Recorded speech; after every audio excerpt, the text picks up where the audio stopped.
Buenos días. Hoy es un día profundamente especial y lleno de alegría.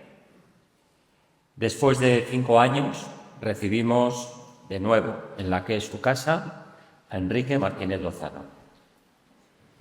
Nos sentimos felices de tenerte aquí y de acompañarte en este regreso tan significativo para todos nosotros. La vida ha transformado su camino, marcado por la marcha de su amada compañera Ana, quien es luz y guía en su recorrido de amor y despertar. Hoy Enrique nos regala su presencia y sus palabras nacidas de un corazón que ha conocido tanto el dolor como la esencia más pura de la vida. Que su mensaje profundo y amoroso toque nuestras almas, recordándonos lo que realmente somos y acercándonos al amor que nos une a todos.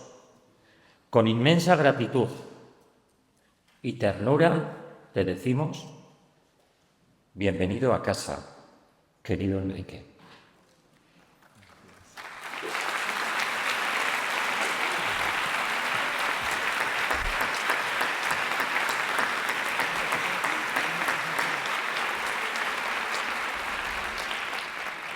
Mucha gente te achucha, como nos decimos aquí en el sur, ¿no? Te achucha, ¿no? Y otras que queriéndolo hacer, pues por el resto del país no puede, pues yo lo voy a hacer, si te parece, un achuchón grande, en nombre de todos, Enrique. Gracias. Ahora me ayuda.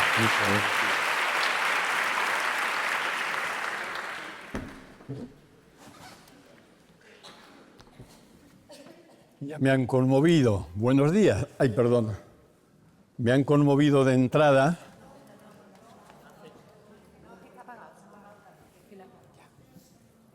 Ahora, eso, decía que ya me siento conmovido para empezar. Si traía poca conmoción aquí, ahora se incrementa. Impone estar aquí delante, ¿eh? Y ver semejante altura de rostros y demás. Muchas gracias, Iñaki, por la presentación, por el cariño y por todo lo que transmites. Gracias también a la Asociación Viento del Sur por vuestra invitación a estar aquí compartiendo este foro un año más. Y con la gratitud, mis felicitaciones y enhorabuena por el 8º foro. ¿Quién iba a decir, no? Enhorabuena y mucho ánimo y adelante. No pensaba estar aquí porque ya uno va teniendo una edad y se va jubilando de su asistencia a foros. Sin embargo, hay 2 motivos que me obligaron, entre comillas, a venir. Uno es la enorme deuda de gratitud que vivo hacia cada uno y cada una de los integrantes de la asociación y hacia la asociación en su conjunto. Es una gratitud que me arrastra, que me lleva, y me cuesta mucho decir que no. Me ha costado, ha sido imposible. Y el otro motivo es que al hablar de la muerte, tal como se ha ido dando en mí todo este proceso que os quiero compartir, me parecía que no lo podía reservar para mí solo, que no me lo podía guardar. Me parecía que eso tenía un punto egoísta, ¿no? Y me parecía que había como una invitación a compartirlo. Y ahí estoy.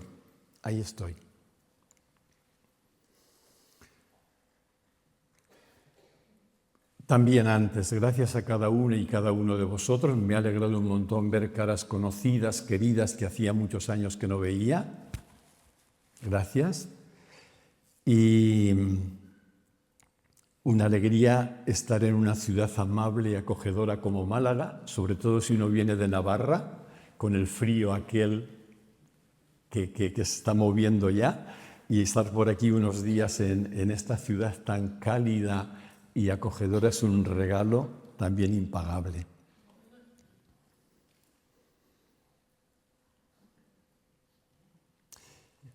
Me gustaría empezar diciendo que llevo aproximadamente casi 15 meses queriendo vivir, o diría mejor, aprendiendo a vivir eso a lo que apunta el título de este foro: acoger la muerte, abrazar la vida. Y que lo estoy aprendiendo a vivir desde la perspectiva que da título a la charla que os quiero compartir, ¿no? Eso de cómo caer en la cuenta de que la muerte me ha visitado para recordarme que soy vida, que somos vida.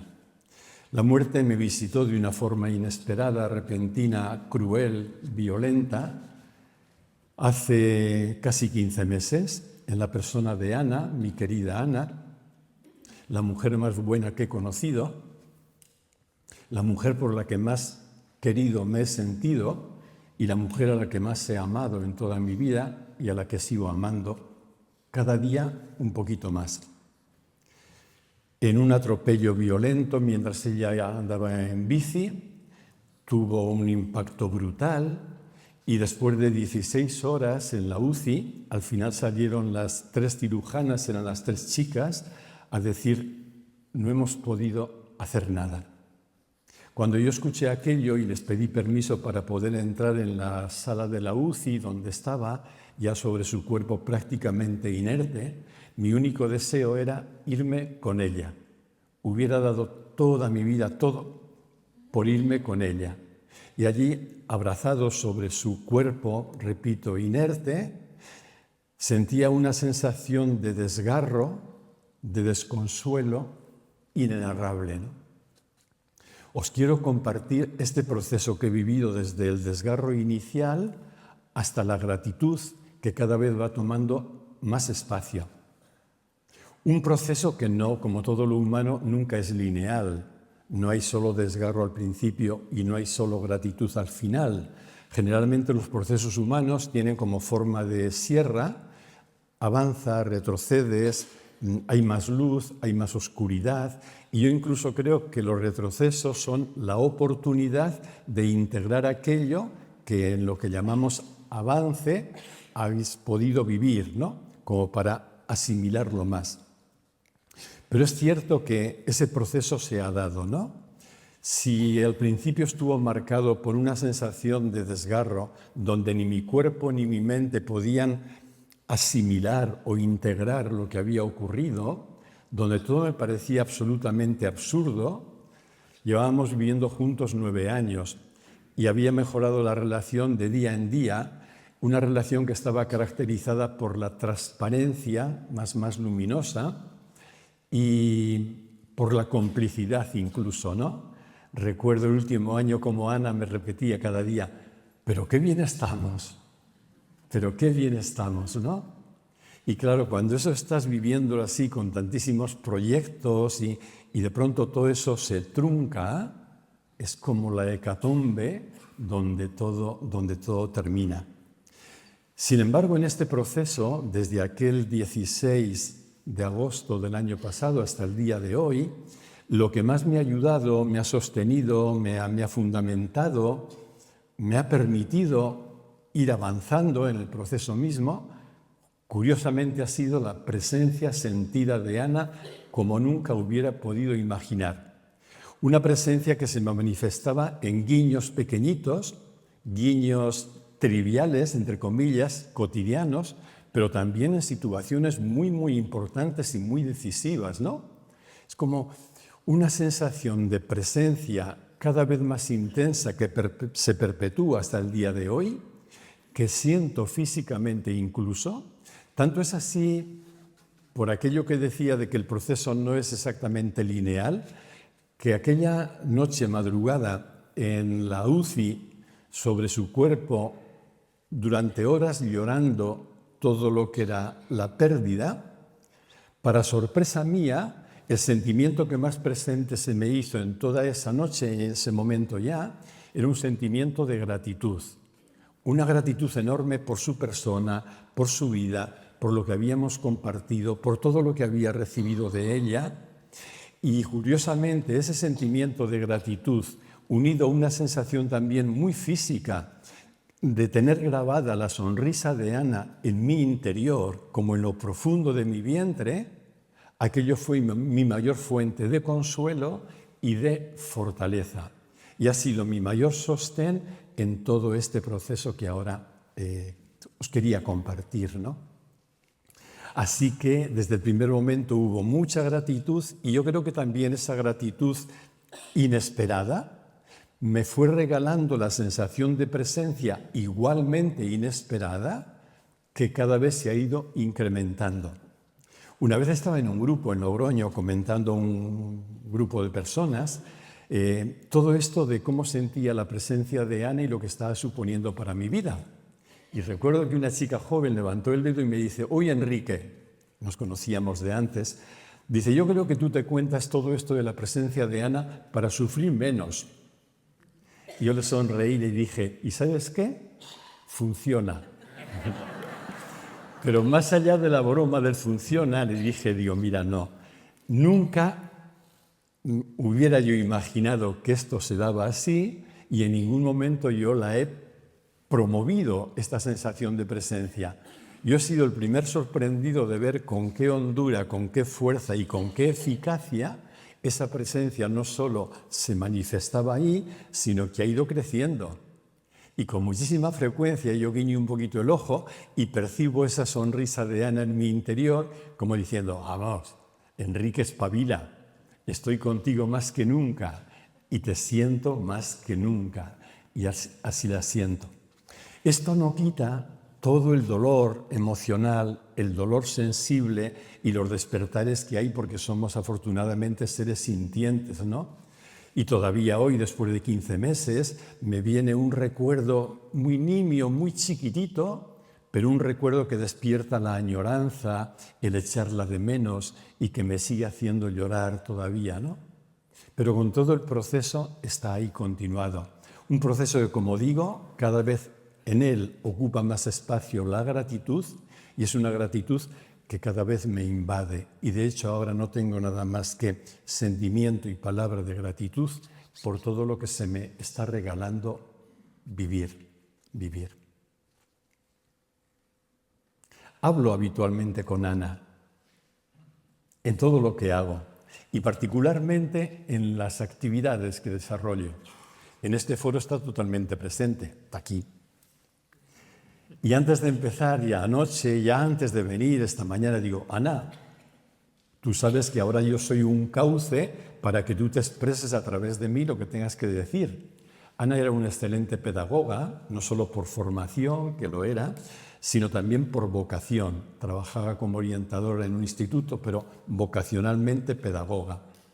Y tengo un amigo que es psicólogo, que se mueve en el ámbito de la psicología transpersonal, y en aquellas semanas durísimas de septiembre del año pasado, se me acerca un día y dice: Enrique, dice, con la confianza que tenemos, ¿tú me permites que yo te dé una hipótesis de lo que yo creo ver? Digo: por supuesto.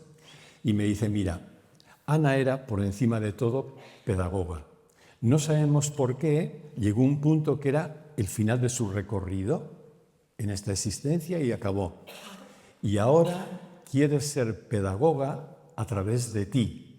O sea que tú tienes que prestar tu palabra, tu cuerpo, tu persona, para que ella siga diciendo lo que tenga que decir. Y de hecho lo vivo así de una manera muy consciente. Lo vivo tan así que el día que recibí la llamada de Juan de parte de la asociación para venir a este foro,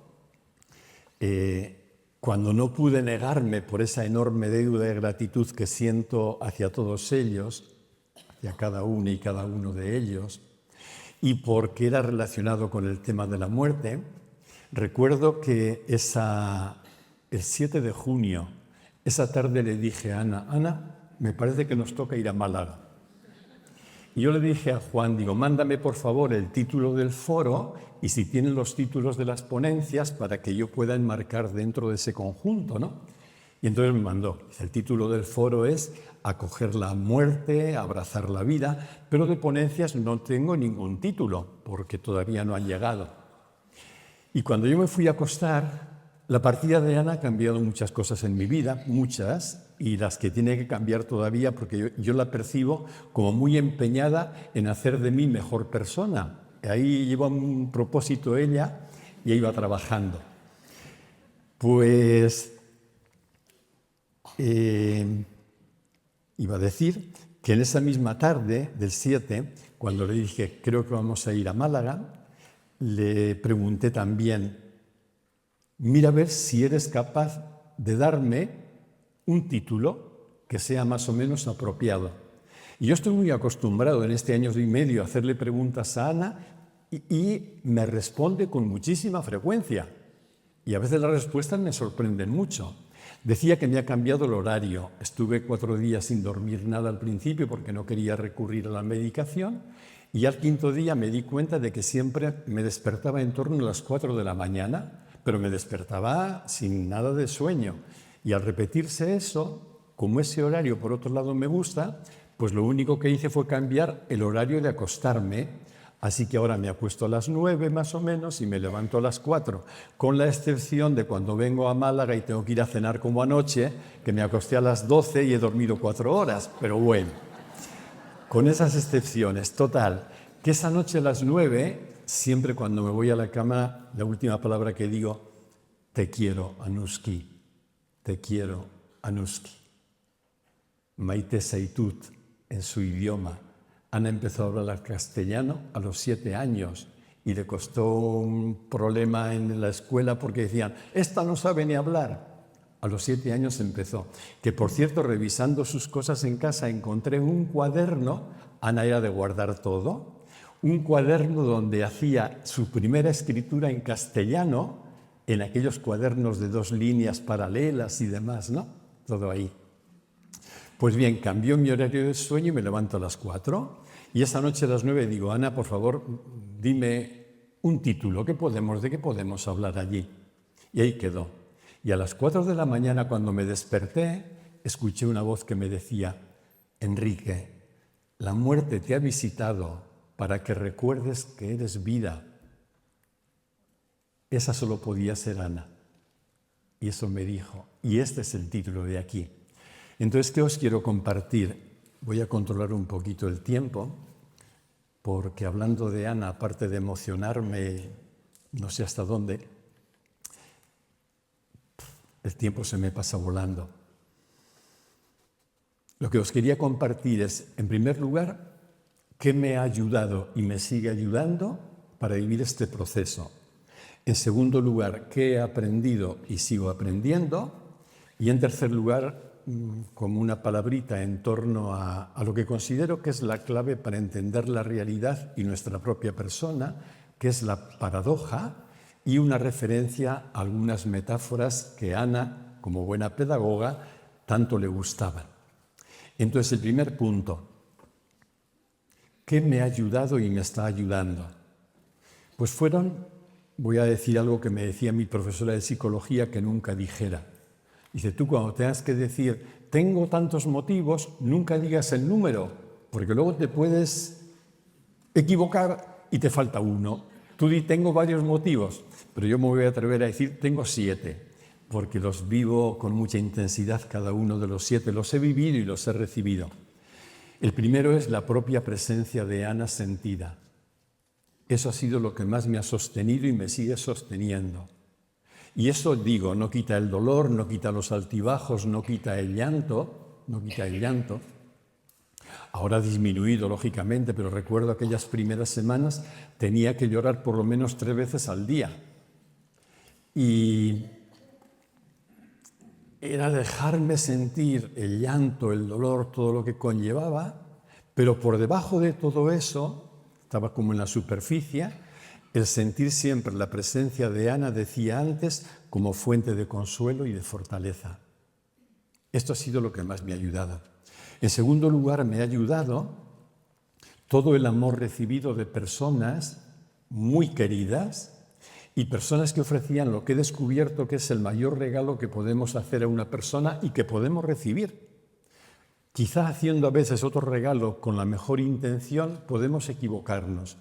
Pero hay un regalo en el que no tiene efectos secundarios, ¿no? en el que acertamos siempre. Ese regalo, a mí me gusta llamarlo una presencia de calidad. Una presencia de calidad es la presencia de la persona que está contigo, que no solo no te juzga, tampoco te da consejos, no te dice qué tienes que hacer, simplemente está, pero está con un amor y una incondicionalidad. Y he tenido el gran regalo de tener muchas personas queridas, muchos amigos, amigas, que han vivido conmigo en toda esa temporada más difícil, esa presencia de calidad. Hermanos, una hermana mía que se quedó durante una semana entera en la semana más dura. Amigos, unos amigos de Pamplona, tengo una red de amigos impresionante, que se confabulaban entre ellos para no dejarme ni un minuto solo, pero que lo querían hacer de tal manera que yo no me enterara que lo estaban haciendo. Y entonces era muy divertido, ¿no? Todas sus estratagemas. Esos regalos han sido impresionantes. Eso me ha ayudado y me sigue ayudando, ¿no? Otra cosa que me ayudó, otro medio, fue el llorar, el hablar y el escribir lo que estaba sintiendo. Y esto era a diario. Tenemos en casa un sillón muy cómodo que perteneció a los padres de Ana, que vivían justo en el piso de al lado. Entonces, cuando fallecieron, pues Ana trajo el sillón a casa y en ese sillón, en aquellas primeras semanas, yo me sentaba por lo menos 3 veces al día. Era para mí el sillón de llorar. Y entonces yo veía que llegaba ya, ¡bum!, la necesidad de evacuar el llanto y sacar el dolor, y me sentaba ahí. Y he descubierto varias cosas en ese sillón.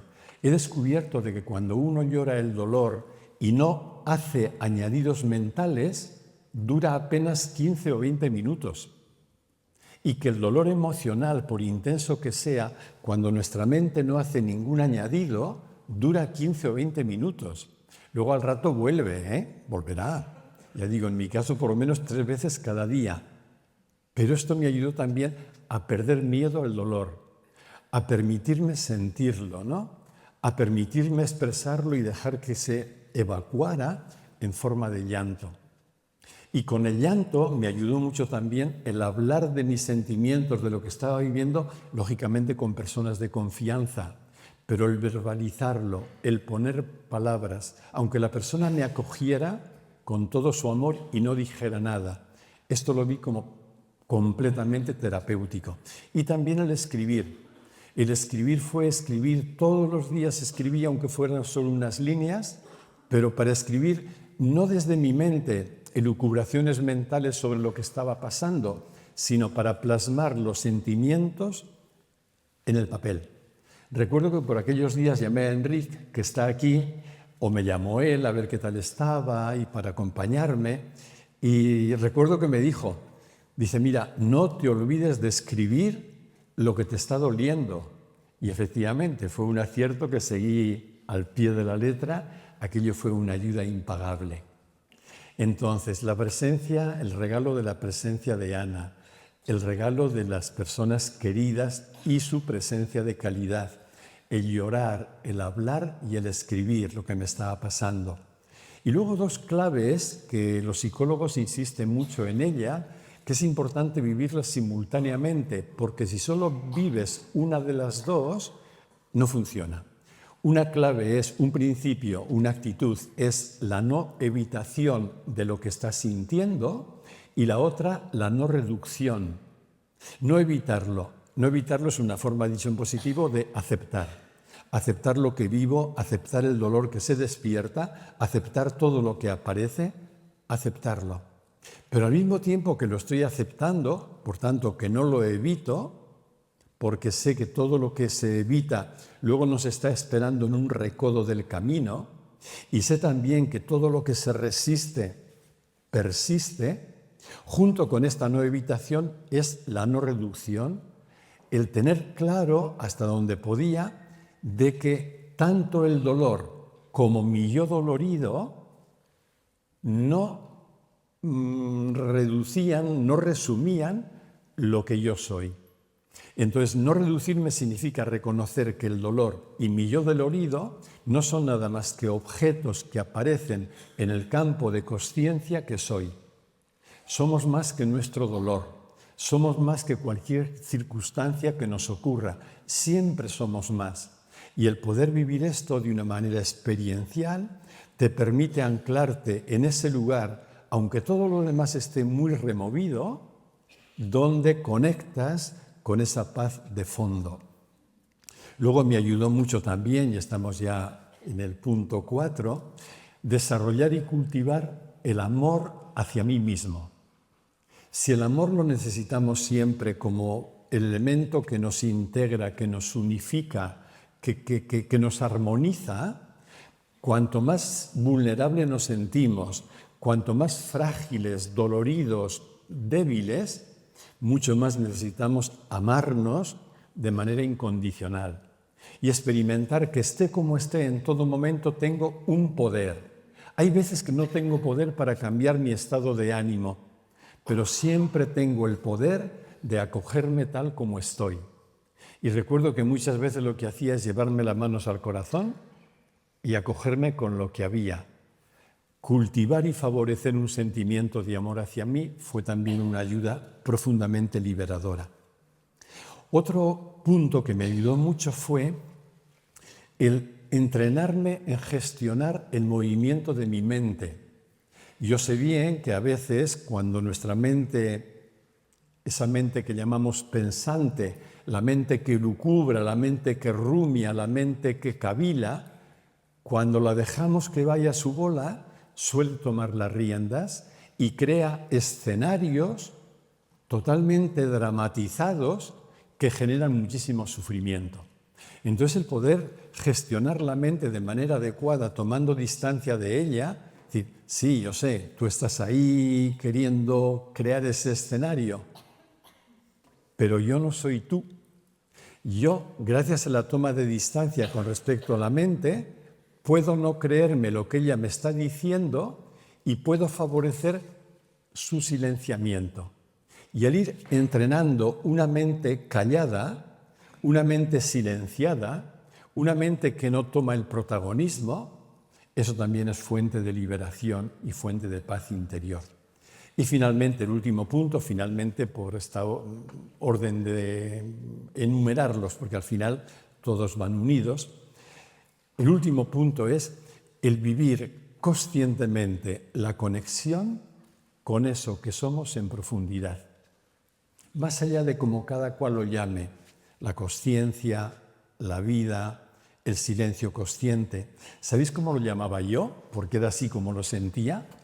Yo lo llamaba, y lo llamo hoy también, alegría serena. Porque la sonrisa de Ana que ha quedado grabada en mi vientre y que me basta cerrar los ojos para verla con una mueca de ironía cariñosa, es percibir que esté como esté mi sensibilidad, haya el oleaje que haya el dolor y la añoranza que haya, que a veces es muy fuerte, que en algunos momentos incluso llega a ser angustia, yo sé que todo eso lo puedo abrazar, no evitarlo, porque los atajos son una trampa, lo puedo abrazar y al abrazarlo lo puedo traspasar. Y traspasándolo entro en contacto con la alegría serena, en definitiva con la presencia de Ana, y de nuevo ahí encuentro ese lugar donde siempre estamos a salvo. Es un lugar disponible. Es verdad que puede estar muy olvidado, que lo podemos tener hasta cubierto de cascotes o de lo que queráis, ¿no? Que parece que está no solo ignorado, sino desaparecido.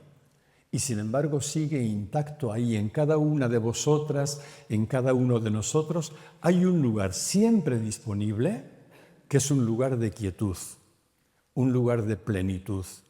Si queréis un lugar de alegría serena, con el nombre que le pongáis. En definitiva, un lugar de vida.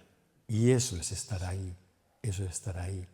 Yo solo cultivaba, ya digo, con este horario que ahora tengo, yo cuando me levanto a las 4 de la mañana, lo primero que hago es irme a hablar con Ana.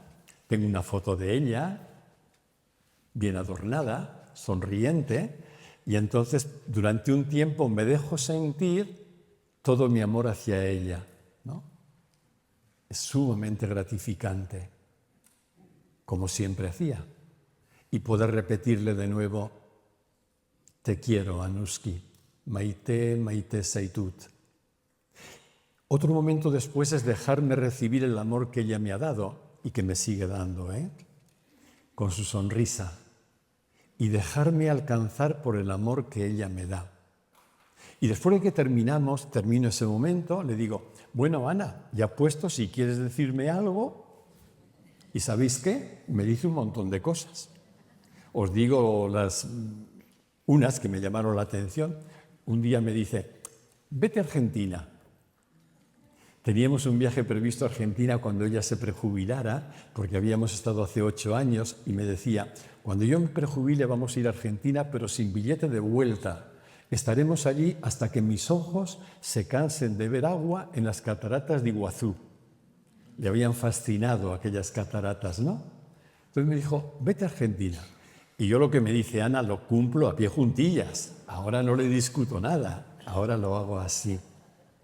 Y luego ya después de ese tiempo de diálogo con ella a las 4 de la mañana, hago una hora de meditación, una hora de silencio, y según cómo esté cada día, pues bueno, toma una forma, toma otra forma, pero siempre es esa hora. Y en esa hora siempre hay un momento de conectar con eso que está a salvo, con eso que constituye nuestra identidad profunda, vivirme en conexión con ello. Y también hay un momento desde esa conexión de decir, no sé la vida que me va a traer hoy aquí, pero sea lo que traiga la vida, digo sí a ello. Que no sea lo que yo quiero, sino lo que la vida quiere. Por eso el título de la charla, que Ana lo acertó plenamente, La muerte me ha visitado para que recuerde que soy vida y para que permita, como me dijo Ana en otra ocasión, deja que la vida sea. Ríndete a la vida. Confía en la vida, entrégate a ella y la vida va a ser la que vaya abriendo camino. Esto es lo que más me ha ayudado. Lo que más me ha ayudado. ¿Y qué he aprendido? ¿Qué sigo aprendiendo? Fundamentalmente 3 cosas. La primera es, y lo voy a decir de manera tajante, la muerte es un mito. La muerte es un mito. Claro que nos duele. La ausencia de la presencia física de Ana, no sabéis cómo la echo de menos, ¿no?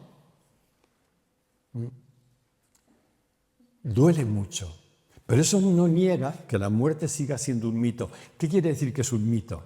Pues que la muerte no corta la comunicación, y ahora lo puedo hablar con autoridad, con experiencia propia.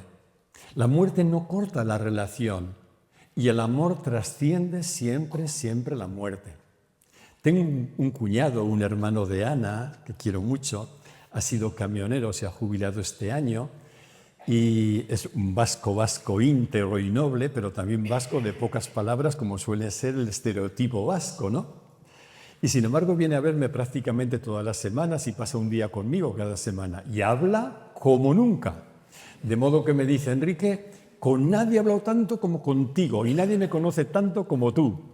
Y un día estábamos en esos días que viene al principio, le afectó mucho, quería mucho a su hermana y sentía esa etapa de la rabia, la vivió con mucha fuerza, ¿no? Por la muerte de Ana.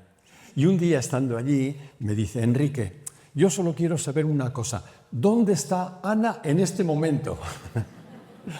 Digo, pues mira, Miquel, es la única pregunta que no te puedo responder. Hace años yo me juramenté conmigo mismo que jamás diría una sola palabra de algo que yo no hubiera experimentado. No digo nada que no haya sido experimentado por mí. Entonces yo sí he experimentado la presencia de Ana y por eso puedo hablar de ello con tanta autoridad, con tanto convencimiento. Eso lo he experimentado, pero no he experimentado que hay pasado el umbral de la muerte. Así que si hacéis algún foro después de que yo me muera, me podéis invitar y os cuento qué pasa detrás de la muerte, ¿no?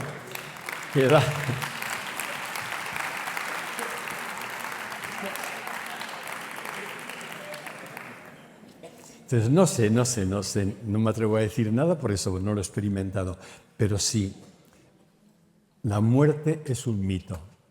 La muerte no es lo contrario de la vida. La vida no tiene opuesto.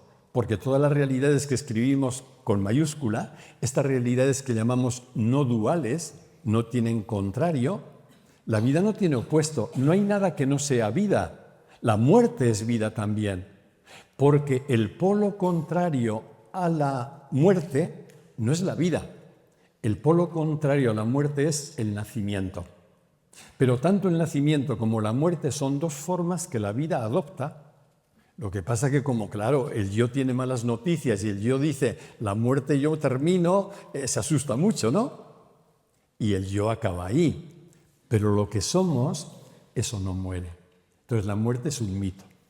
Una segunda cosa que estoy aprendiendo, es que el duelo, entendido como un proceso solo doloroso e interminable, es otro mito. Y esto dicho con todo respeto a cada persona doliente que ha perdido un ser querido, porque yo creo que hay tantas formas de vivir el duelo como personas hay. Entonces el respeto exquisito a cada persona vive el duelo de la mejor manera que puede y sabe.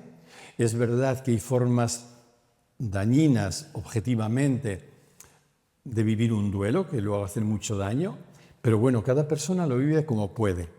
Ahora, yo he descubierto dos cosas. Una, que el duelo no solo tiene dolor, el duelo puede tener muchísima presencia de la persona que se ha ido, y en el duelo hay muchísimo amor. Entonces, esto de asociar el duelo solo con algo dramático en el sentido de solo dolor, un proceso interminable que no acaba nunca, es un mito, no es así. En el duelo hay mucha experiencia de dolor, de llanto, de angustia, de desgarro, de rompimiento interno, un montón de cosas, incluso de ideaciones suicidas que yo también he tenido, ¿no? Pero en el proceso de duelo hay también muchísimo amor y muchísima presencia, muchísima presencia. Y no tiene por qué ser eterno. También cada persona tiene derecho a vivir lo que el duelo dure, pero tiene un recorrido. El duelo, como conocéis, tiene unas etapas y tiene sobre todo unas tareas, porque la etapa habla como de momentos objetivos en el desarrollo de un proceso de duelo, pero las tareas convocan a una actitud proactiva, a una actitud de la persona. ¿Qué tarea puedo yo hacer para acelerar o vivir del modo más constructivo este proceso de duelo? Este es otro aprendizaje. Hace poco me decía una chica joven que acaba de perder a su pareja de una forma también violenta y repentina, que está siendo acompañada por un psiquiatra. Y me contaba con mucha pena que el psiquiatra le había dicho: lo que tienes que hacer es deshacerte de todas las fotografías de tu pareja, romperlas y no permitirte pensar en él nunca más, porque seguir pensando en él es no cerrar nunca el duelo y es prolongar algo que te va a hacer daño. Yo sentí una pena y me alegré de que lo hablara conmigo. Digo, mira, lo siento mucho, este hombre me parece que habla de memoria o no sé de qué habla, pero eso no es cierto.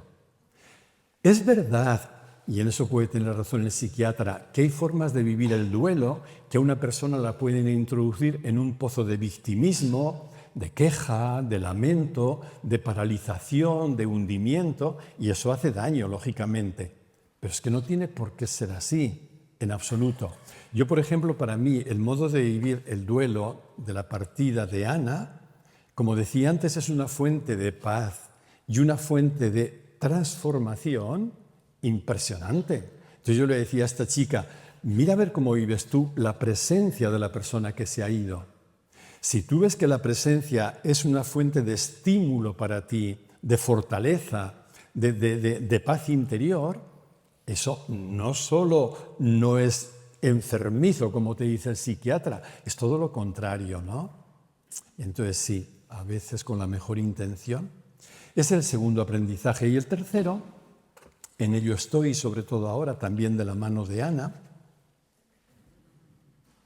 A veces me voy a pasear. Yo suelo caminar todos los días 2 horas por la mañana en Cizur, el pueblo donde vivo, a 5 kilómetros de Pamplona. Sigo viviendo en la misma casa que compartíamos con Ana, que aquellas primeras semanas cuando volvía a casa por la noche, sentía que se caía todo. Y le decía, Ana, te veo en todos los sitios y no te encuentro en ninguno. Y aquello era un carcomerme por dentro, ¿no? Aquello se fue serenando, la presencia de Ana ha hecho milagros, y ahora salgo a pasear por las mañanas. Salgo a pasear y siempre paseo con Ana, siempre. Y voy haciendo una revisión de lo que vivo y de la mano de ella. Y a veces es tan gráfico que hasta pongo la mano así, como si la llevara de la mano recordando cómo paseábamos juntos. Y yo sé que eso es lo que es, ¿no? Pero yo sé lo que vivo y lo que siento cuando hago eso. Y sé que esa presencia es profundamente transformadora también para mí. Pues bien, lo tercero que estoy aprendiendo, digo, de la mano de Ana, incluso de la mano física de Ana, es que el dolor, cuando lo asumimos, cuando lo abrazamos, cuando lo aceptamos, nos hace mejores personas, nos humaniza. ¿Y por qué nos humaniza? Porque el dolor pone de relieve nuestra vulnerabilidad. Eso que nos ha dado tanto miedo desde chiquititos, tanto miedo que aprendimos a huir de ella y aprendimos a ver la vulnerabilidad como una amenaza, como un riesgo, un peligro. Y sin embargo, la vulnerabilidad aceptada es la gran puerta que nos abre para poder vivir la empatía y la compasión. Porque cuando yo entro en contacto con mi vulnerabilidad, no la evito, no la reprimo, no la niego, sino que la reconozco y la abrazo, me permite reconocer la vulnerabilidad en los demás, abrazarla también y aceptarla. Yo creo que no hay camino más eficaz para crecer en compasión, en empatía, que el que se inicia en el abrazo de la propia vulnerabilidad. Verme yo vulnerable. En estas estaba cuando recibí un correo de una mujer desde Francia, se presentaba como psiquiatra, joven, y me contaba un poquito su vida, no la conozco de nada. Y me decía, mi vida ha sido muy, muy dura, tanto en lo laboral como en lo afectivo, como en el campo de la salud, y me describía cada uno de los campos realmente una historia para haber hundido a cualquier persona. Y sin embargo terminaba la carta, el correo diciendo, pero ¿sabes qué? Lo que vivo ahora sobre todo es una enorme gratitud porque esto me ha hecho humana. Esto me ha hecho humana. Y me decía, no sé si conoces que en francés tenemos dos palabras que solo cambian en una letra y son las mismas palabras. Una palabra es douleur, que significa dolor, la L, y la otra es douceur, que significa dulzura. Solo cambia la L por la C. Dice, ese juego de palabras expresa bien lo que ha sido y lo que está siendo mi vida. Cuando el dolor lo aceptamos, lo abrazamos y más allá, sin evitarlo, permitimos que nos duela, permitimos sentirlo, pero seguimos abrazándolo, ese dolor abrazado puede convertirse en dulzura para uno mismo y en dulzura para los demás. Y voy terminando, y querría terminar haciendo alguna alusión a la vida a través del modo más adecuado, como decía al principio, que me parece a mí, que es la paradoja. Es la paradoja. Ana, desde su vocación de pedagoga, un día me dice, a mí esto de la no dualidad me está transformando la vida, pero no dejo de darme cuenta que es una cosa tan complicada, porque nuestra mente es siempre dualista y porque venimos de donde venimos, que no se puede entender, y a mí me ha costado un montón entenderlo.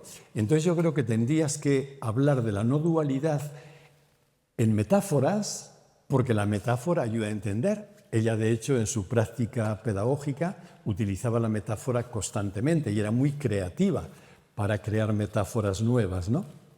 Tanto me insistió, porque Ana, igual que era buenísima, era como buena vasca, muy insistente, que al final publiqué un libro que se titula, lógicamente, Metáforas de la no dualidad, y que recoge como 70 metáforas que todas vienen apuntan en la misma dirección. Y dentro de ellas hay 3 metáforas que a Ana le gustaban particularmente, y voy a referirme un poquito a cada una de ellas y ya termino. Una metáfora que le encantaba es la metáfora del agua, o sea, del río y del remolino. Imaginad un río caudaloso que discurre por todo su cauce y de pronto ese río encuentra en el cauce una piedra enorme o un tronco enorme. Al encontrarse con ese obstáculo, hay una parte de agua que empieza a girar en torno al obstáculo, creando un remolino. Imaginad por un momento que el remolino se da cuenta de lo que ha ocurrido y dice: ¡anda, yo soy remolino! Imaginad que el remolino entre un poquito en la ignorancia que entramos los humanos a veces y dijera: pues yo me tengo que defender del agua porque el agua es una amenaza. Yo salvar mi forma de remolino a toda costa. Las personas somos con frecuencia remolinos que han olvidado que son agua. Y esa es nuestra tragedia, la fuente del sufrimiento y de la confusión. Esa es nuestra tragedia. Seremos remolinos toda nuestra vida hasta que nos muramos. Mi abuela, que era analfabeta, no había oído hablar de no dualidad nunca. Mi abuela decía: hijo mío, tendrás dolor hasta 5 minutos después de morir. O sea, serás remolino hasta 5 minutos después de morir, porque el objetivo del trabajo psicológico espiritual no es dejar de ser remolinos. No podemos, es nuestra forma psicológica, no sé cómo llamar. No. Pero ojalá no olvidemos nunca que el remolino que somos en su identidad es agua. Siempre somos agua. Y aunque el remolino desaparezca, el agua no sufre nada. El agua está ahí. Somos agua en forma de remolino. Otra segunda metáfora que le encantaba era la del anillo y el oro. Este es el anillo de nuestra unión, ¿no? Aquí tenéis, si uno pregunta, ¿esto qué es? ¿Es una cosa o dos? Si tú dices una cosa, estás engañándote, porque dices, es el anillo, ya, pero te olvidas que es oro. O dices, no, eso es oro, sí, pero te olvidas que tiene forma de anillo. A esto le llamamos no dualidad. El anillo y el oro son no dos. No es uno, pero tampoco son dos, porque al final es lo mismo. Vale. La metáfora del anillo y del oro ocurre con lo mismo que con el remolino. Si el anillo piensa, yo soy anillo, mi identidad es anillo, tiene que estar temblando, porque ¿quién no le asegura al anillo que viene un joyero, un orfebre, y de pronto dice, anda, este anillo, ya me he cansado de que sea así, voy a hacer un pendiente? Es la muerte del anillo. El anillo desaparece. Sin embargo, el oro no corre ningún peligro. Nosotros somos con frecuencia en nuestra vida cotidiana anillos que hemos olvidado que somos oro. Lo que somos está siempre a salvo, no corre ningún peligro. No hace falta construirlo. No es algo que tengamos que hacer, es lo que ya somos. Solo hace falta caer en la cuenta, reconocerlo. Es verdad. Lo que hay en mí es oro, o agua, o vida, o consciencia, que está expresándose en esta forma. Y voy con la última metáfora, que para mí es la que más me gusta. Es más antigua, porque yo la leí por primera vez en aquel escritor libanés que en algún tiempo estuvo, cuando yo era joven, por ejemplo, de moda, yo leí muchos libros suyos, Jalil Gibran. Jalil Gibran es el autor de El Profeta, El Loco. Esos libros me apasionaban de joven. Pues bien, Jalil Gibran dice que la muerte es, en una metáfora, como un río que está desembocando en el mar y cuando llega al mar descubre que es agua, porque el río, al estar frente al mar, tiembla de miedo, se está muriendo de miedo porque dice, aquí me acabo yo. Y justamente el río se acaba. Pero cuando el río cree acabarse, es cuando se encuentra. Esta metáfora de Jalil Gibran ahí me encantó y me enterneció cuando se la escuché a un abuelo de 95 años, al que siempre admiré mucho, Me refiero a José Luis San Pedro, un hombre polifacético, un tipo para mí genial. Cuando cumplió 95 años, José Luis, fue una periodista de un diario de tirada nacional a hacerle una entrevista. Y empezó pues hablando de cosas, de su vida, de su pasado, de su creación, etc. Pero uno se daba cuenta, el lector se daba cuenta de que la periodista quería aterrizar en lo que quería, que era hablarle de la muerte. Y en un momento determinado le dice, bueno, José Luis, tú sabes que uno tiene ya su edad y uno se acerca ya al final del recorrido.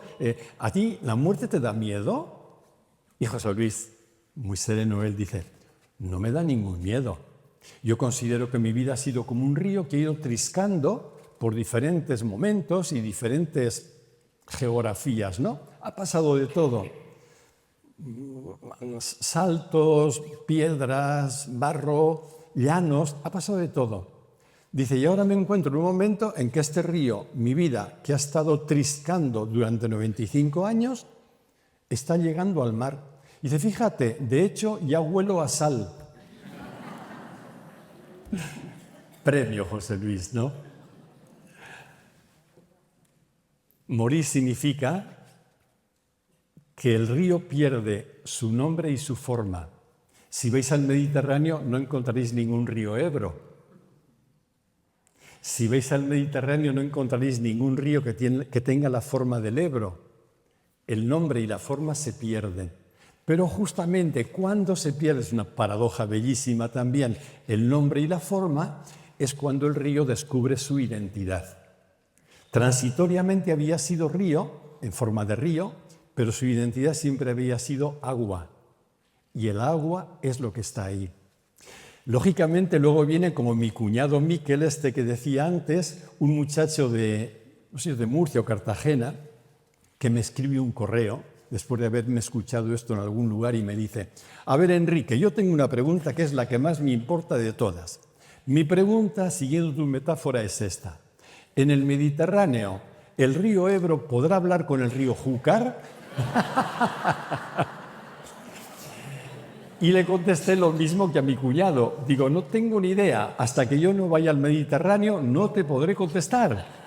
Entonces, cuando yo vaya al Mediterráneo, quedamos a tomar un café y te diré, pues mira, allí en el Mediterráneo lo que pasa es lo que pasa, ¿no? Estas son las metáforas. Y estas metáforas nos remiten a lo que para mí cada vez más constituye la clave de comprensión de la realidad y de nuestras personas en particular. Para mí esa clave es la paradoja. La paradoja está presente en todo si sabemos verla. Y la paradoja que la mente nunca puede entender, porque para la mente la paradoja es una contradicción, y la mente dice, ¿pero en qué quedamos? ¿Es esto o es aquello? No pueden ser las dos cosas. Sin embargo, en realidad es solo una contradicción aparente. Por eso la paradoja se resuelve siempre no pensando, sino acallando la mente. En el silencio las paradojas se resuelven y descubres que aquellos dos niveles, aquellas dos caras o cara y cruz que parecían contradictorias, en realidad son complementarios y se unen. Por ejemplo, una moneda no podría existir si no tuviera una cara y una cruz. La mente dice, ¿pero en qué quedamos? ¿Esto es cara o es cruz? De hecho, cuando tiramos una moneda al aire es para elegir una de las dos. Visto desde otro lugar, cara y cruz no son nada más que las dos dimensiones, los dos niveles, los dos lados de la misma y única realidad, llevándolo a nuestro caso. La realidad está constituida de formas, llamamos formas objetos a todo lo que puede ser observado, de fuera o de dentro, material o mental. Esas son las formas. Y el otro lado de la otra dimensión, el fondo que sostiene las formas y que las constituye, están hechas de él, ¿no? Esa es una forma de plantear la paradoja.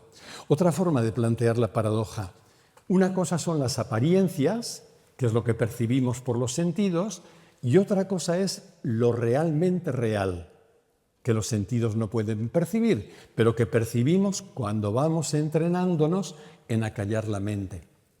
Otra forma de nombrar la paradoja, una cosa es lo que pasa, que se mueve, que es impermanente, que oscila, y otra cosa es lo que es permanente y estable. Y los dos niveles de la paradoja no están como solapados, no están pegados, no, están preciosa y admirablemente abrazados en lo que llamamos la no dualidad. Así que nosotros somos forma y fondo a la vez. Somos lo que pasa y lo que es a la vez. Somos apariencia y realidad a la vez. O si queréis, ahí me gusta llamarlo en el caso de la persona, somos personalidad e identidad. La personalidad es aquello que podemos observar porque es un objeto y es el objeto de estudio de la psicología, por ejemplo. Y si yo quiero conocer mi personalidad, la pregunta que me hago es, ¿quién soy yo? Y es muy importante conocer la respuesta a esa pregunta. Pero el quién soy yo remite a quién como persona soy yo. Remite a mi personalidad. Sin embargo, si quiero abrirme en un trabajo profundo a conocer lo que realmente soy, ahí la pregunta es, ¿qué soy yo? Entonces somos un quién en la forma, pero somos un qué. Y eso que somos en lo profundo, eso es permanente, estable, eso es plenitud que se halla siempre a salvo. No es extraño, ahora sí termino, que muchas tradiciones sapienciales hayan dicho, ¿y en qué consiste pues la sabiduría? Y han dado como dos respuestas que son la misma, pero desde dos ángulos diferentes. Una respuesta es, la sabiduría consiste en vivir en conexión con lo que somos en profundidad y desde ahí abrazar y gestionar la forma o la personita concreta en la que cada cual nos estamos experimentando. Y la otra forma que han tenido de responder es, la sabiduría consiste en aprender a morir antes de morir. Y dentro de las tradiciones sapienciales, hasta donde yo conozco, me parece que ha sido el sufismo. Sabéis que el sufismo es la corriente, llamarlo así, mística del Islam, que lo formula de este modo. El que muere antes de morir, cuando llegue su muerte, ya no morirá. Ya ha muerto. ¿Qué significa morir antes de morir? Pues es muy sencillo. Es morir a lo que creo que soy para vivir lo que realmente soy. Fijaos como la mayoría, como yo, procedís de la tradición cristiana porque ha sido la de nuestro ámbito cultural. Esta sabiduría está contenida también en la tradición evangélica. Cuando Jesús dice aquello, el que quiere salvar su vida la pierde, el que la pierde la gana, que se ha interpretado de 20.000 maneras, a mi modo de ver, inadecuadas, es eso. Entérate de lo que no eres y vive en coherencia con lo que eres. Morir antes de morir. Yo sé que Ana ha muerto.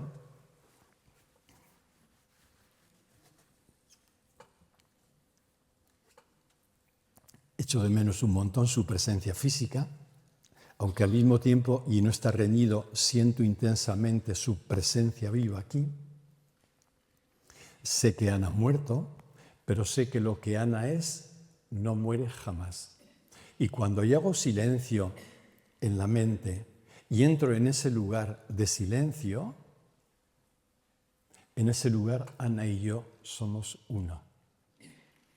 Ahí vivo una intimidad con ella única, única. Muchísimas gracias.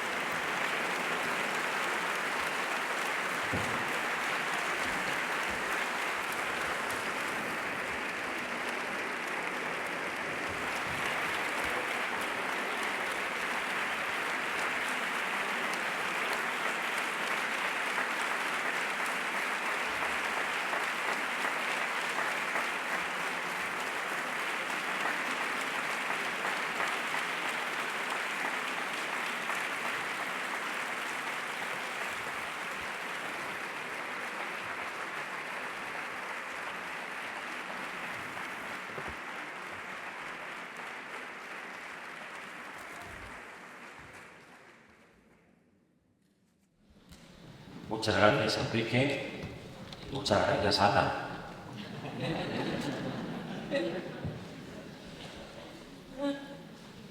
nos venía a José y a mí que cuando marches te invitaremos al siguiente foro.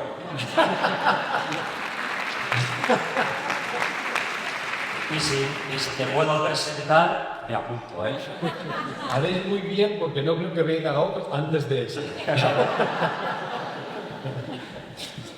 Muy bien, pues abierto el turno de preguntas. Y, por favor, Ana. Quería, a ver si nos podía comentar algo sobre un tema que tiene que ver con la muerte, que es la culpa. A veces se siente culpa mucho más allá del duelo, más allá del tiempo, me refiero, de palabras de más que se han dicho, palabras de menos, de cosas que se han hecho y no se han hecho, de falta de compasión, pero es algo que a veces está presente durante mucho tiempo, ¿no? Entonces me gustaría si pudieras decirnos alguna cosa. Con la culpa que se activa, como dices bien, sobre todo en momentos de duelo, y no digamos nada porque me ha tocado y todavía estoy acompañando a personas que tienen algún ser querido que se ha suicidado. En los casos de suicidio alcanza cotas impresionantes, ¿no? El poder ayudar a la gente a ver que la culpa es una creencia errónea y que es urgente desenmascararla a toda costa. Claro que la mente, sobre todo si tenemos una historia de habernos culpabilizado desde chiquititos, que suele ser muy frecuente, Freud decía que la culpa es el primer sentimiento que experimenta un bebé, con lo cual, fíjate si está arraigado, ¿no? Si cuando ocurre algo que nos duele, venimos de una historia donde la culpa ha estado bastante presente, es normal que al ocurrir esto se intensifique la culpa y pueda llegar a amargar y a destruir a la persona. Entonces funciona así, ¿no? Pero frente a eso, el poder desenmascararla siendo consciente de que la culpa no existe. Somos seres responsables de lo que hacemos y de lo que dejamos de hacer visto desde ahí, pero nunca somos culpables. ¿Por qué no somos culpables? No somos culpables porque cada persona, en cada momento, hace lo mejor que sabe y puede. Y decía mi abuela que la persona que hace lo que puede no está obligada a hacer más. Entonces la culpa es una creencia errónea, no tiene lugar. Y no se puede trabajar la culpa a diferencia de otros verdaderos sentimientos dejándola sentir para evacuarla. La culpa solo hay que trabajarla desenmascarándola. No existe. Es solo una creencia que yo tengo que modificar porque es una creencia equivocada, pero no hay culpa ninguna. Por ejemplo, una persona a la que le ha fallecido alguien querido, no ha sido mi caso porque, claro, como tuvimos el regalo de vivir una relación tan transparente, todo era conversado, ¿no? Pero imagínate que yo hubiera actuado mal con Ana en algún punto y aquello no lo hubiéramos hablado, no se hubiera resuelto, y yo podría estar ahora, si hubiera sido el caso, torturándome y diciendo, pero fíjate, yo aquello que podría haber hecho y que no hice, y sin embargo, y me siento culpable. Es mentira, porque eso que yo veo ahora, que podía haber hecho y no hice, lo veo gracias a la luz que tengo ahora, pero entonces no lo vi, porque si lo hubiera visto entonces, lo hubiera hecho. Entonces estoy siendo tremendamente injusto cuando desde el presente, con la luz del presente, analizo un comportamiento del pasado en el que carecía de dicha luz. En el pasado hice lo que pude y supe hacer, ¿no? Y esto, no, a mi modo de ver, no tiene excepción. Entonces, el estar muy atento en un proceso de duelo para desactivar la culpa, aunque sea necesario pedir ayuda para ello, me parece fundamental, porque la culpa envenena toda la existencia, toda. Entonces, me interesa, respecto a la muerte, una cuestión que para mí es muy cercana. Nos cuesta abrazar la muerte cuando tenemos una vida infragmentada. A veces nos sentimos como aislados, ¿no? como un sentimiento de soledad, pero porque estamos socios, porque tocamos, nos puede tocar mucho ese fondo que tú comentas, esa conciencia, esa plenitud, y nos sentimos como, no nos sentimos como marcando parte de, conectando con, aunque estamos con la gente, pero a veces nuestros pensamientos, nuestras emociones, nos cuestan. Cuando la persona está identificada con su yo y se toma como yo y cree que lo que la define es el yo, pues ahí no hay salida. El yo tiene muy malas noticias, ¿no? El yo sabe que cada día será más viejo, uno lo va sabiendo ya por experiencia propia, que cada día tienes más achaques, que cada día vas a perder más cosas y que finalmente vas a morir. Entonces, como para dar palmas, ¿no?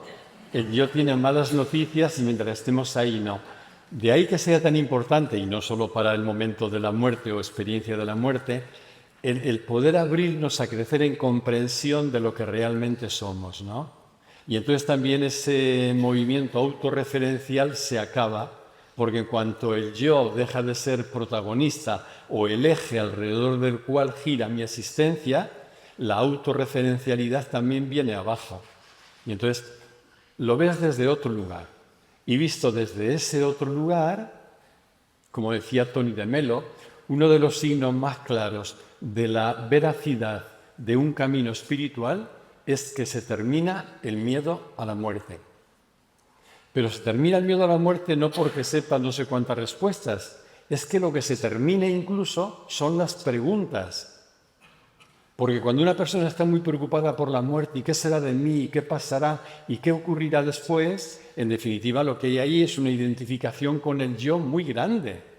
Pero en el momento en que tú tomas distancia del yo, y a pesar de que luego quede la inercia y comportamientos muy egoicos, pero has tomado distancia o has crecido en desidentificación, lo que somos no se plantea para nada el tema de la muerte. No tiene ningún miedo a la muerte. Si tú has tomado distancia de tu yo, no solo es que desaparece el miedo a la muerte, es que ni siquiera aparece la pregunta. Mi pregunta es la siguiente: ¿cómo distinguir que la respuesta que nos dan no es producto de nuestra propia mente que quiere escuchar eso? Es decir, ¿qué signos nos hacen? Eso es. ¿Sabes lo que estoy preguntando? Eso es.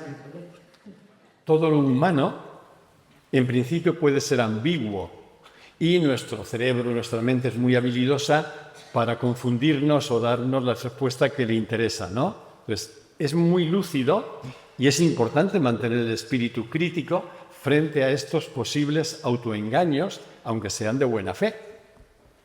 Antes de contestar directamente los signos que yo reconozco, me gustaría decir que es una pena, yo conozco también por experiencia de años de acompañamiento, que las personas no vivan de manera más consciente la apertura a continuar la comunicación con la persona que ha partido. Porque claro, si yo de entrada tengo la idea y la idea grabada de que la muerte es el final de todo, que se acabó, yo estoy poniendo una barrera que hace imposible continuar esa comunicación. En mi caso personal, en mi experiencia, que fue totalmente inesperado, ¿no? La presencia, la sonrisa de Ana en mi interior, una presencia que crece y que la siento incluso, si se entiende bien, físicamente. Cuando yo siento a Ana se me ponen los pelitos de punta. Cuando siento a Ana noto como que mis manos se crecen. Siento que toda esta zona del pecho se expande, etc. Pero claro, si yo tengo el convencimiento de que la muerte es el final de todo, estoy bloqueando la posibilidad de que la comunicación continúe. En mi experiencia, lo que me ha ayudado mucho ha sido el no tener esa barrera bajada. Y en segundo lugar, lo que me ha ayudado mucho ha sido el tipo de relación mantenido con Ana, o entre los dos, antes de la muerte. O sea, cuando hay una relación que yo diría, entre comillas, de calidad, hecha de transparencia, de amor, en definitiva, de luz, de complicidad, a mí me parece, por lo menos en mi experiencia ha sido así, la muerte todavía ves que interrumpe mucho menos la comunicación anterior. Eso así.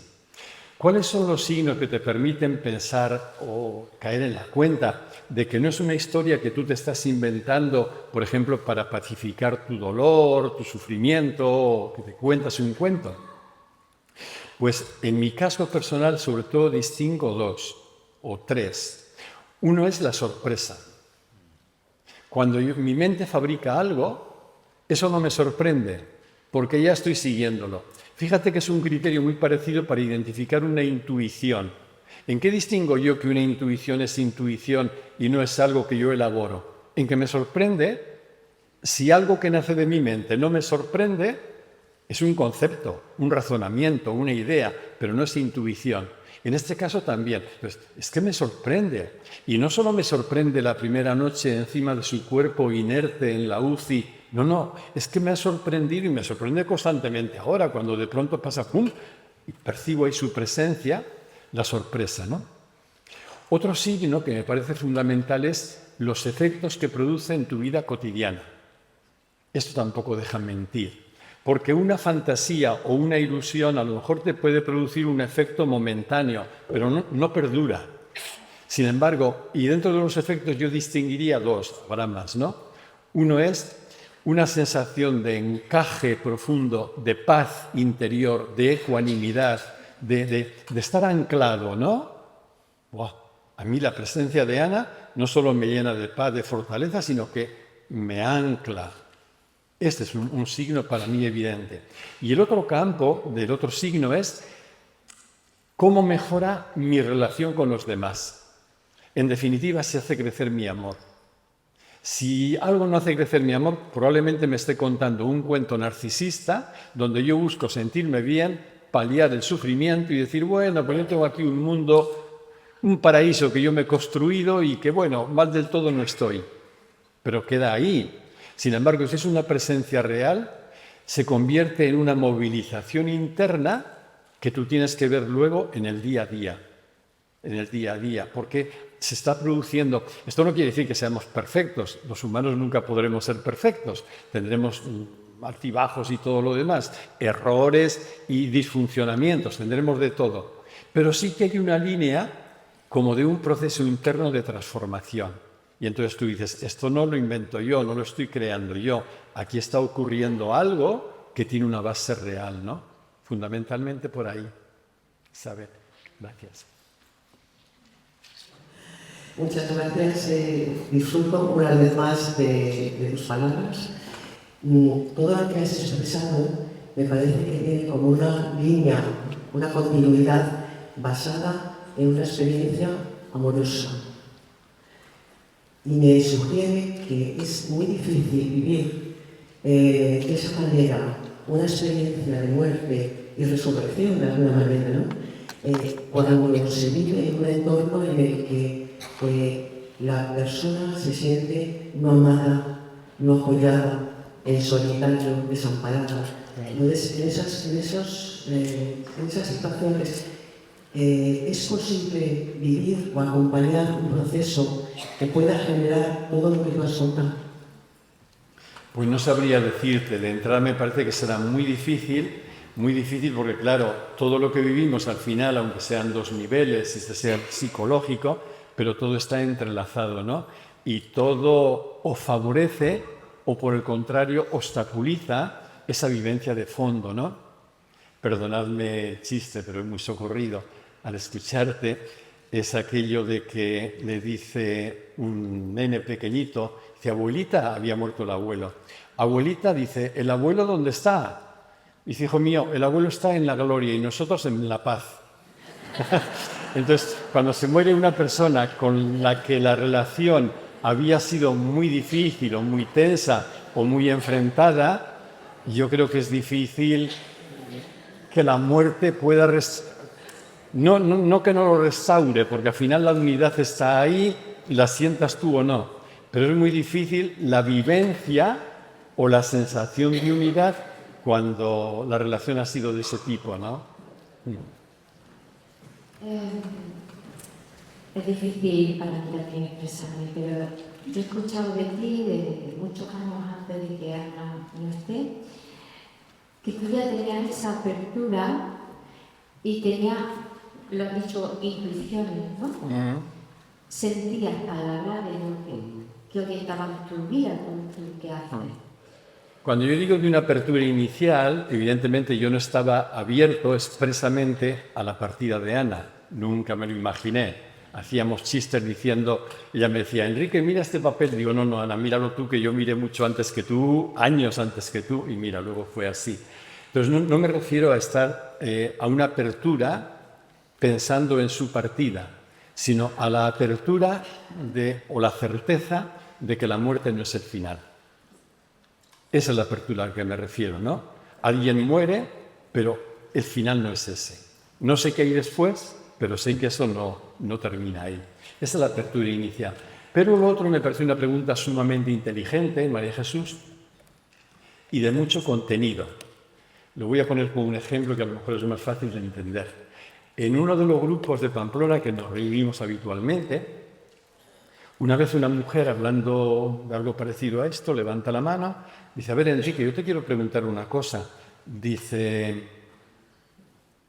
yo puedo tener una experiencia directa de Dios que no sea una creencia.